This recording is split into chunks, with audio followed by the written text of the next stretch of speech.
धमनी व्याकरण शारीर चरक शारीर 9th chapter. मूल धमनी की संख्या 24 होती है। सुश्रुत के अकॉर्डिंग मूल धमनी की संख्या 24 होती है। चरक के अकॉर्डिंग 200 होती है। मूल धमनी की संख्या सुश्रुत के अकॉर्डिंग 24, चरक के अकॉर्डिंग 200। नाभि से निकलने वाली 24 धमनी ऊर्ध्व दिशा में 10, अधो दिशा में 10, तिर्यक दिशा में 4। ऊर्ध्व और अधो दिशा में 10-10 और तिर्यक दिशा में 4। ठीक, इतनी क्रमशः 30-30 उपशाखाएँ होती हैं। इनकी क्रमशः 30-30 उपशाखाएँ होती हैं। कुल 64 उपशाखाएँ हैं। ठीक है, इनकी क्रमशः 30-30 उपशाखाएँ होती हैं। कुल 64 उपशाखाएँ हैं। धमनी संख्या 30-30 उपशाखाएँ होती हैं। कुल 64 उपशाखाएँ। धमनी संख्या विवरण: 10 ऊर्ध्वगामी धमनी, 10 अधोगामी धमनी, 8 धमनी। ठीक है, इनकी धमनी संख्या विवरण: 10 कुल 64 उपशाखा। 10 ऊर्ध्वगामी धमनी वात पित्त कफ रक्त और रस का वहन करने वाली दो धमनियाँ। वात पित्त कफ रक्त और रस का वहन करने वाली दो धमनियाँ। फिर 10 अधोगामी वात मूत्र पुरीस शुक्र और आर्तव का वहन करने वाली दो धमनियाँ हैं। ठीक है, 8 धमनी क्या है? शब्द रूप रस गंध का वहन करने वाली दो धमनियाँ हैं। फिर स्तन्य आश्रु अन्न जल शुक्र और आर्तव इन सभी का वहन विचार करने वाली दो धमनियाँ हैं। स्तन्य आशु अन्न जल शुक्र आर्तव, स्तन्य आशु अन्न जल शुक्र आर्तव का वहन करने वाली दो धमनियाँ हैं। पर्याय: जीव संक्षिणी सारंगधर। पर्याय इसका जीव संक्षिणी बोला है इसको सारंगधर ने। धमनियों का मृणालों का सिद्धांत: जिस प्रकार मृणाल और विष में स्वभावतः छिद्र होते हैं, उसी प्रकार धमनियों में छिद्र होते हैं, जिसके द्वारा रस का उपचय ग्रहण होता है।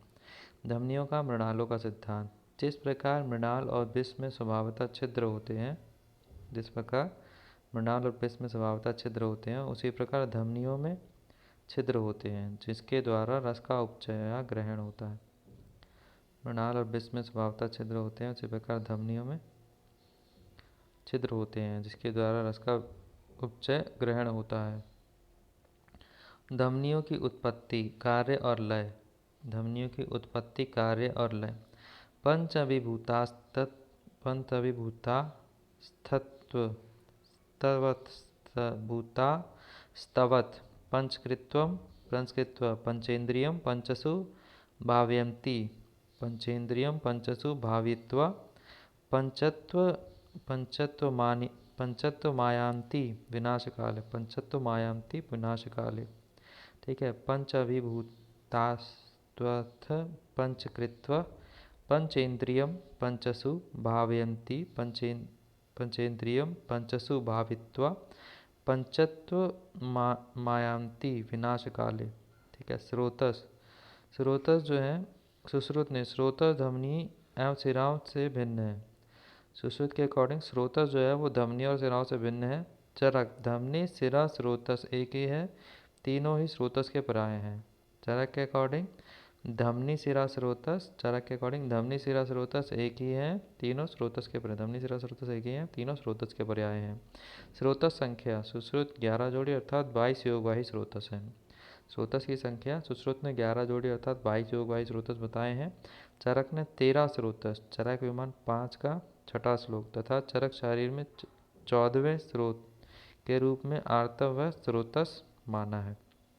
ठीक है, चरक 13 स्रोतस, चरक विमान 5 में चरक शरीर में 14वें स्रोत के रूप में आर्तव स्रोतस माना है। चरक ने 13 स्रोतस माने हैं, 14वां जो चरक शरीर में माना है वो आर्तव स्रोतस 14वां स्रोतस माना है। जीवितायन जीवन अर्थात प्राणों का विशिष्ट आश्रय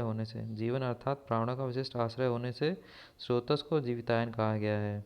जीवन अर्थात प्राणों का विशिष्ट आश्रय होने से जिन स्रोतस को जीवितायन कहा है। प्राणों का विशिष्ट स्रोतस को जीवितायन कहा है। प्राणों का विशिष्ट आश्रय होने से स्रोतस को जीवितायन कहा है। प्राणों का क्या विशिष्ट आश्रय होने से स्रोतस को जीवितायन कहा है। प्राणों का विशिष्ट आश्रय होने से स्रोतस को जीवितायन कहा है। योग व स्रोत योग व स्रोतस और स्रोतोविद्य के लक्षण। योग व स्रोतस और स्रोतोविद्य के लक्षण। प्राण व स्रोतस, मूल इनका क्या होता है? हृदय और रसवाही धमनियाँ। मूल इनका क्या होता है? हृदय और रसवाही धमनियाँ। विद्य लक्षण क्या होता है? आक्रोश, विनमन, भ्रम, बेपथु और मरण। आक्रोश, विनमन, भ्रम, बेपथु, मरण। आक्रोश, विनमन, भ्रम, बेपथु, मरण। अन्नवय, अन्नवय में मूल जो होता है, अन्नवय का मूल आमाशय और अन्नवाहिनी धमनी। आमाशय और अन्नवाहिनी धमनी। आमाशय और अन्नवाहिनी धमनी। ठीक है, तो इसके विद्य लक्षण क्या है? आद्यमान, शूल, छर्दी, पिपासा, आंध्य मरण। आद्यमान, शूल, छर्दी, पिपासा, आद्यमान, शूल, छर्दी, पिपासा और आंध्य मरण। आद्यमान, शूल, छर्दी, पिपासा और आंध्य मरण। फिर उदकवा। उदकवा का मूल जो है वो तालु और क्लोम है। उदकवा का मूल क्या है? तालु और क्लोम। विद्य लक्षण क्या है? पिपासा, मृत्यु और सद्यो मरण। विद्य लक्षण क्या है इसका? पिपासा, मृत्यु और सद्यो मरण। रसवह, रसवह का जो मूल है वो है हृदय और रसवाही धमनी। हृदय और रसवाही धमनी। विद्य लक्षण क्या है इसका? शोष, शोष, प्राणवय, स्रोतोविद्य समान लक्षण, मरण। ठीक है। रक्तवह, रक्तवह का मूल क्या है? रक्तवह धमनी, यकृत और प्लीहा। इसका विद्य लक्षण क्या है? ज्वर, दाह, पांडु, शोणितागमन, रक्त नेत्रता, कृष्णवर्ण। ज्वर, दाह, पांडु, शोणितागमन, रक्त नेत्रता और कृष्णवर्ण। मांस व स्रोतस का मूल जो होता है वो स्नायु, त्वक, रक्त व धमनी। स्नायु, त्वक, रक्त व धमनी। विद्य लक्षण क्या होता है? शोथ, शोष, शिराग्रंथि, मरण। शोथ, शोष, शिराग्रंथि, मरण। मेदो व स्रोतस, मेदो व स्रोतस का जो मूल होता है वो होता है कटिवृक्क। कटिवृक्क। विद्य लक्षण क्या होता है इसका? स्वेद, स्निग्धता, तालु, शोष, शोष, पिपासा। स्वेद, स्निग्धता, तालु, शोष और शोष, पिपासा। स्वेद, स्निग्धता, तालु, शोष, शोष, पिपासा। ठीक है। शुक्रवार, शुक्रवार का जो मूल होता है वो स्तन्य और वृषण होता है। शुक्रवार का जो मूल होता है स्तन्य और वृषण होता है। फिर इसका विद्य लक्षण होता है क्लैब्य, चिर प्रसेक और रक्त शुक्रता। क्लैब्य, चिर प्रसेक और रक्त शुक्रता। ठीक है। मेदोवा का क्या था? स्वेद, स्निग्धता, तालुशोष, शोष, पिपासा। फिर ये हो गया मूत्रवह। मूत्रवह का जो मूल होता है मेड्र और बस्ती होता है। मेड्र और बस्ती होता है। फिर विद्य लक्षण इसका क्या होता है? बस्ती का फूलना, मूत्रसंग और स्तब्ध मेड्र। बस्ती का फूलना, मूत्रसंग और स्तब्ध मेड्र।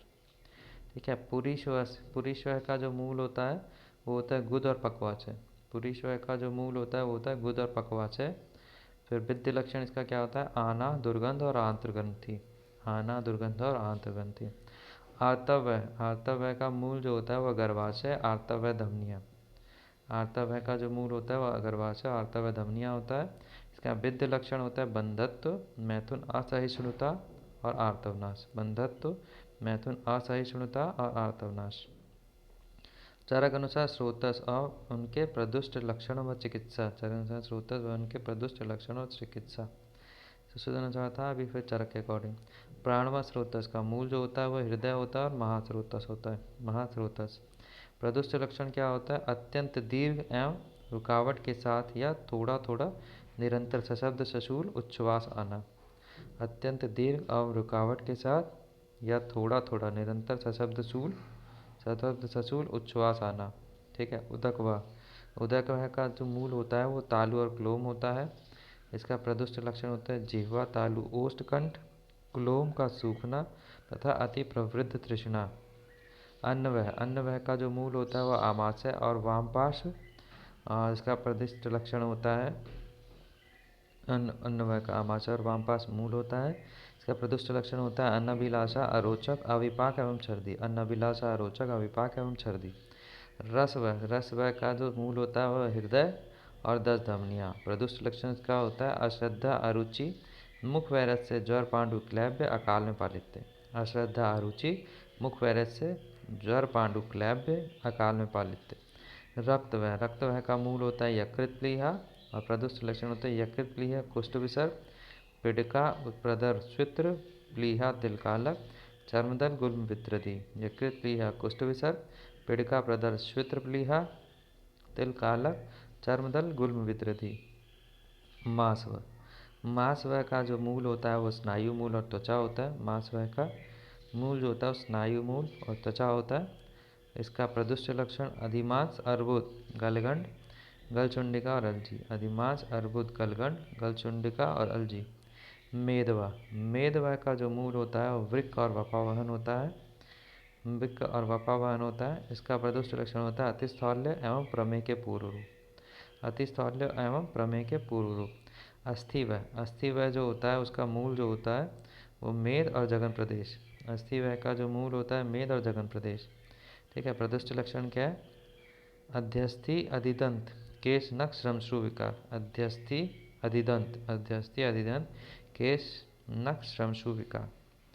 ठीक है। और फिर मज्जावह, मज्जावह का जो मूल है वो अस्थियां और संधियां हैं।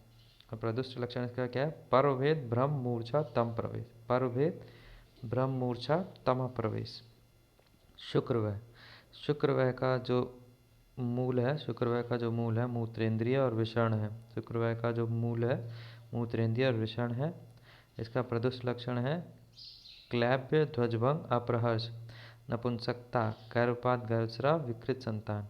क्लैब्य, ध्वजभंग, अप्रहर्ष, नपुंसकता, गर्भपात, गर्भस्राव, विकृत संतान। मूत्रवह, मूत्रवह का जो मूल है वो वस्तिवंक्षण है। मूत्रवह का जो मूल है वस्तिवंक्षण है। प्रदुष्ट लक्षण है मूत्र की अति प्रवृत्ति, दूषित मूत्र का आना, मूत्र की अति प्रवृत्ति, दूषित मूत्र का आना, मूत्रकृच और मूत्राघात। मूत्र की अति प्रवृत्ति, दूषित मूत्र का आना, मूत्रकृच और मूत्राघात।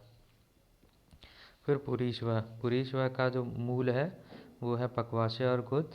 इसका प्रदुष्ट लक्षण है विबंध अतिसार, बद्धमल, शूल सहित मलत्याग, गांठदार मलत्याग। शूल सहित मलत्याग और गांठदार मलत्याग। स्वेदवा का मूल जो है वो है मेद और लोमकूप। फिर प्रदुष्ट लक्षण है इसका स्वेदाभाव सा स्वेदाधिक्य लोमस, स्वेदाभाव सा स्वेदाधिक्य लोमस। आर्तवह का, आर्तवह का मूल है गर्भाशय और आर्तवह धमनी। आर्तवह का जो मूल है वो गर्भाशय, आर्तवह धमनी। इसका प्रदुष्ट लक्षण है बंधत्व, आर्तवनाश, मैथुन, असहिष्णुता, आर्तव कृच्छता। बंधत्व, आर्तवनाश, मैथुन, असहिष्णुता, आर्तव कृच्छता। श्रोत्रम मूलों के में मतांतर, श्रोत्रम मूलों में मतांतर। चरक और सुश्रुत। प्राणव स्रोतस, चरक ने क्या बोला? हृदय और महास्रोतस। प्राणव स्रोतस, स्रोतस मूलों के में मतांतर, स्रोतस मूलों में मतांतर। चरक ने क्या बोला? हृदय, महास्रोतस। सुश्रुत ने क्या बोला? हृदय, रसवाही, धमनियाँ। मूल में मतांतर। प्राणव स्रोतस क्या जो चरक ने बोला स्रोत मूल हृदय और महास्रोतस बोला। सुश्रुत ने इसका प्राणवाय का हृदय और रसवाही धमनियाँ बोला। अन्नमय स्रोतस के लिए चरक ने बोला आमाशय वामपाश, सुश्रुत ने बोला आमाशय और अन्नवाही धमनियाँ। ठीक है। मेदवा स्रोतस के लिए बोला चरक ने वृक्क और वपावहन, सुश्रुत ने बोला वृक्क और कटी। पुरीश्वा के लिए बोला चरक ने पक्वाशय गुद और सुश्रुत ने बोला पक्वाशय। मूत्र व स्रोतस के लिए चरक ने बोला बस्ती वंक्षण, सुश्रुत ने बोला बस्ती और मूत्रेंद्रिय। शुक्र व स्रोतस के लिए चरक ने बोला मेड और वृषण, सुश्रुत ने बोला स्तन्य और वृषण।